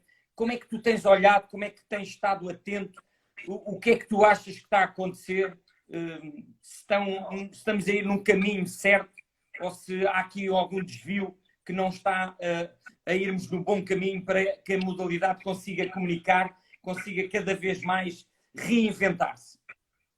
O problema é que o futsal passa muito por altos e baixos e grandes forças acabam não se mantendo. Então a gente vê uma oscilação muito grande da Itália. Então você vê a Liga Italiana oscilou, já teve quase para chegar aqui, aí caiu. Naturalmente a seleção italiana também faz isso. A gente vê a Rússia num grande momento, oscilando, caindo. A gente só vê a Espanha se mantendo. Portugal agora contratando mais jogadores, né, estrangeiro, outras equipes que não eram conhecidas se reforçando. Eu acredito que se Portugal continuar assim, mais 4, 5 anos consegue chegar perto da Espanha. Não reforçar Sporting e Benfica. Aqueles outros 4, 5 forças também se reforçar para ficar mais competitivo. Porque senão vai ficar naquela também. Ah, tá bom, mas afinal é Sporting e Benfica. Afinal, por exemplo, como a gente falou da Espanha. A Espanha é competitiva, mas dos últimos 19 anos nós temos 3 campeões. É legal, é competitivo, mas não sai daquilo. Né? Então, e Portugal também. Então, acredito que a Espanha chegou e se manteve. Hoje a Liga Espanhola ela se mantém por muitos anos, desde quando começou a levar brasileiros ali, 90 e pouco, né? Os outros países europeus oscilaram muito. Aí tem o novo mercado que é o francês, que está numa crescente, a gente espera que chegue e se mantenha. Mas não só na Europa, a gente vê o Paraguai que chegou no momento e caiu. A gente vê a Argentina hoje, campeã do mundo. A seleção argentina se mantendo, mas a Liga Argentina ainda falta muita coisa, né? Então o futsal precisa ter as seleções e a Liga. Como é Brasil, como é Espanha, como Portugal está chegando a ser. E a gente vê a Argentina com uma baita seleção, mas que a Liga ainda é fraca. Então, tudo isso é complicado, entendeu? Tudo isso precisa ser melhorar. Ó, meu filho não conseguiu falar, ele está aqui na live falando. Eu tô chegando. Me achou, né, filho? Pode vir para casa aqui que eu estou te esperando. Então, tudo isso eu acredito que precisa ter uma manutenção. Se não tiver manutenção, não adianta. Vão ser momentos e isso não vai adiantar muito. Qual dos dois é que estava aí a tentar te ligar? É o mais velho ou o do meio, o Enzo, mais velho. Legal. Olha, eu tenho aqui uma baita história e porque vi que tu a fazeres um livro direto sobre o Bebé, que eu acho que és amigo do Bebé, porque vocês estiveram, penso eu, na Índia, será? O Bebé, guarda-redes português. E eu não sei se tu te recordas, numa Intercontinental, em que marcaste um gol de livre direto ao Bebé, em que dás um tapinha na bola e a bola sobrevoa toda a gente, faz lembrar o voo do Falcão, ou neste caso o voo do Jardel, porque o Jardel tinha uma música aqui em Portugal que era o voo. Ô Rui, esse é um dos gols mais bonitos da minha carreira e eu não consigo achar esse gol. Você que está aí na Espanha, você vai mandar para mim. Você que está em Portugal, você vai me mandar. Mas eu já vi esse gol várias vezes. Eu vou achar e vou mandar então. Acha para mim, por favor. Eu pedi pro Bebé, mas é claro que o Bebé não ia dar arma contra ele, né? Mas é um dos gols mais bonitos da minha carreira, porque eu já tinha olhado o estilo do Bebé, e o Bebé ele sobe como todo o goleiro sobe, e era um jogo, um clássico, né? E a bola bem na lateral. E eu estava consciente que eu ia fazer aquilo. Ele subiu, eu dei um tapinha lá da lateral, a bola foi morrer lá no ângulo. Você está responsável de achar esse gol. E eu vi esse jogo ao vivo, eu vi esse gol e eu fiquei... assim, isto não é possível. Mas sabes que já estiveste depois disso nesse pavilhão, em Portimão, no Masters Cup, penso eu, em 2018. 2007. Não, sim, mas depois estiveste agora há bem pouco tempo, nesse mesmo pavilhão, em 2018. E a minha pergunta era, o que é que achaste do Masters Cup? Então, eu acho assim, o Rodrigo falou que estava na arquibancada nesse jogo lá, ele estava pelo Carlos Barbosa. Verdade. Nós mesmo, Rui, eu vou falar por nós, tá? Eu acho um baita campeonato. Eu acho que pelas equipes que se enfrentam, eu acho que podia ter mais tempo, ter uma final. Nós fomos para passar por lá. Tanto é que eu não queria jogar o primeiro jogo, só que eu tinha que jogar um jogo e o segundo jogo eu não joguei.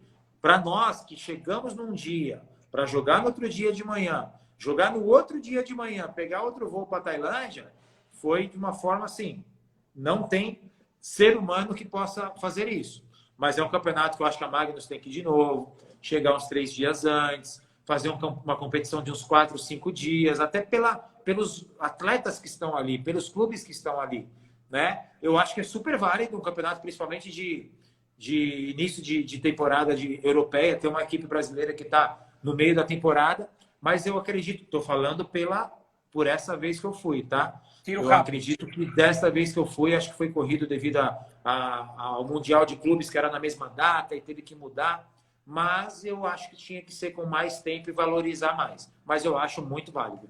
E o que é que achaste da organização, dos hotéis, da preparação? Tudo perfeito. Recepção, horários, tudo ótimo. O que foi prometido ali, a minha objeção foi a nossa correria, que atrapalhou também nosso desempenho e atrapalhou, mas desde o momento que a gente chegou, tudo que foi prometido foi cumprido, em relação ao hotel, em relação ao horário, em relação a tudo. O que eu estou falando é em outra situação, mas do que foi colocado a fazer foi feito da melhor maneira possível. Jogo com torcida, com adeptos, televisionado, qualidade do jogo, boas equipas. É pena ser realmente tiro rápido, muito apertado em termos de dias, e vocês numa viagem muito... Sim. A chegar em cima do primeiro jogo, a terem que ir para o outro lado do mundo, na Tailândia.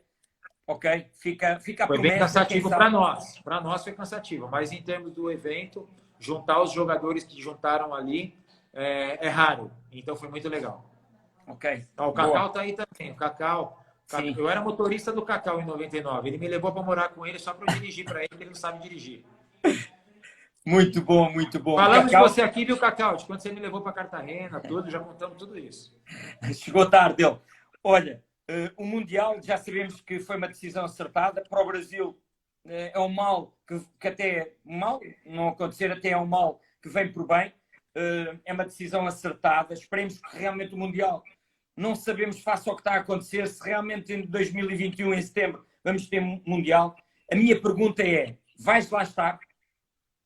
Vou lá estar, de qualquer forma. Eu vou lá primeiro, ninguém me convidou ainda, mas eu vou, nem que for por conta, para acompanhar o Mundial de Futsal. É minha paixão, é um pedaço da Europa que eu quero conhecer, então eu vou usar como, se for profissionalmente, que seja. Eu acredito que também seja profissionalmente. Mas é uma região que eu quero conhecer, fugir ali 2, 3 dias para os países próximos ali. Então é uma região da Europa que eu tenho muita curiosidade de conhecer e lá eu estarei com certeza.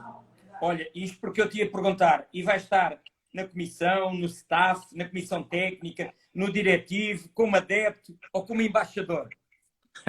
Qual é que tu Eu acredito que a FIFA me convide como embaixador. Se realmente a seleção for para a CBF e precisarem do que eu possa ajudar, eu vou ajudar, ou como embaixador da FIFA, como embaixador da seleção, ou com algum cargo na seleção. Eu ainda não sei, eu acho que nem é o momento de pensar nisso. Mas nem que seja por conta, eu estarei lá com certeza. Falcão, por mim, eu já fiz todas as perguntas e mais algumas. É um prazer, uma honra. Para mim, eu podia dizer que já podia morrer feliz, que já no futsal já fiz tudo, já ganhei os troféus todos. E este foi um troféu que eu também ganhei, que vou recordar para sempre, com humildade, com amizade, que é isso que nos tem aproximado, este sentido profissional de olharmos para esta modalidade. Não sei se me queres fazer alguma pergunta, deixem aberto, alguma questão que não foi também respondida por ti, e uma despedida, se for o caso. Meu filho chegou aqui, ó. Vem cá. Você que estava atrapalhando a live aqui, ligando sem parar. Vai ter que pedir desculpa. E aí, tudo bom? E aí, tudo bem? Legal. Beleza? Tudo. Obrigado. Você quase derrubou a live aqui, mas tá tudo certo. Não, já só vim aqui só dar um oi e já vou sair. Aqui também já estamos terminando já. Ô, Rui, eu só queria te agradecer, cara, porque assim, foi muito completo, né? Você passou pela base, pelo campo, pelo futsal profissional, pela seleção, pelos clubes, pelo formato de carreira como atleta e como gestor. Então, só tenho que te agradecer, não só eu, como o mercado, o meio do futsal te respeita muito. E você sabe disso, e é muito legal ter... Ó, filho, o Índio falou do seu bigode aqui. O Índio falou que tá muito legal o seu bigode. É top. O Índio é o Beck, o Índio é o Beck. É o Então, bigode Rui, eu top. só tenho que te agradecer. Você viu o bigode? Nem eu tenho aquele bigode, velho. Então, Rui, só te agradecer, te dizer que eu estou sempre à sua disposição aí. E obrigado, viu? Sou grato aí pelo seu respeito, pela sua amizade, viu?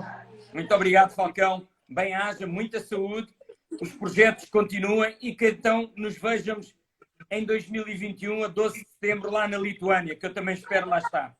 E esperamos uma visita a sua aqui no Brasil também, né? Que aqui, Era ótimo, era ótimo. Isso era e ótimo. quando você resolver vir para assistir os jogos, as finais, me avisa que eu organizo tudo para você aqui, lugar para você ficar, você acompanhar os jogos, de verdade mesmo, não estou falando por falar, não. Me avisa quando tem... Falcão, quero assistir as finais do Brasil. Te organizo tudo, a melhor data, o melhor lugar para você ficar, que você vai ser muito bem-vindo aqui, vai se surpreender. Não sei se você já conhece o Brasil, você já conhece o Brasil ou não? Já fui 2 vezes ao Brasil. Ótimo. Há 26 anos fiz 7.500 km pelo Brasil, tenho família no Brasil e depois disso estive no Mundial em 2008, onde tu foste campeão do mundo. Eu estava na tribuna a acompanhar. Então precisa voltar de novo e o convite está feito, vai ser sempre bem-vindo. Obrigado, viu, Rui? Muito obrigado. Eu sempre à sua disposição, precisar é só me chamar, você sabe disso.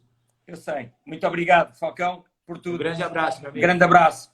Grato. Abraço para Portugal também, que eu sempre recebo muita mensagem. A galera gosta muito do Brasil no geral, do Fred, dos personagens, dos youtubers brasileiros, dos jogadores brasileiros. O Fred, isso é muito legal. Falcão, o Fred fazia um bem enorme, que era fazer uma live comigo, que era para trazermos muita gente para o futsal. E para passar essa barra daí do Atlântico para este lado, para ele tem aqui muito... Os meus sobrinhos são fã dele. Pode me cobrar que eu vou te ajudar a organizar isso. Ele tem aqui muita entrada e ele trazer o futsal para esse pessoal. Com certeza. Pode deixar que eu vou falar com ele. Zego, obrigado pelos ensinamentos. Quem fala muito de você é o Pipoca, o Marcos Sorato, e todo mundo fala muito bem de você. Eu acho que eu estive com você lá no começo da minha carreira algumas vezes, quando você deu um treino para nós lá na GM. Depois só escutando coisa boa e espero te encontrar logo logo. Rui, obrigado a todos que acompanharam. Obrigado a todos que estiveram aqui na nossa companhia. Valeu. Bye. Valeu. Tchauzão. Estou muito, muito, muito grato. Estou muito, muito, muito feliz e diria que já nada me vai preencher mais do que isto, porque nestas 27 conversas do Futsal Talks, ter Ricardinho, ter Falcão, ter... sei lá, podia estar aqui a dizer o Robinho, a Janice, a Pisco, o André Lima, o Éder Lima, eu iria me esquecer de alguns, são todos muito importantes, a todos eles sou muito grato, tenho uma grande amizade com todos eles, tenho um grande respeito, sou grande admirador. Estou muito, muito, muito, mas mesmo muito feliz, acreditem. Estou mesmo muito feliz. Um obrigado e boa noite a todos.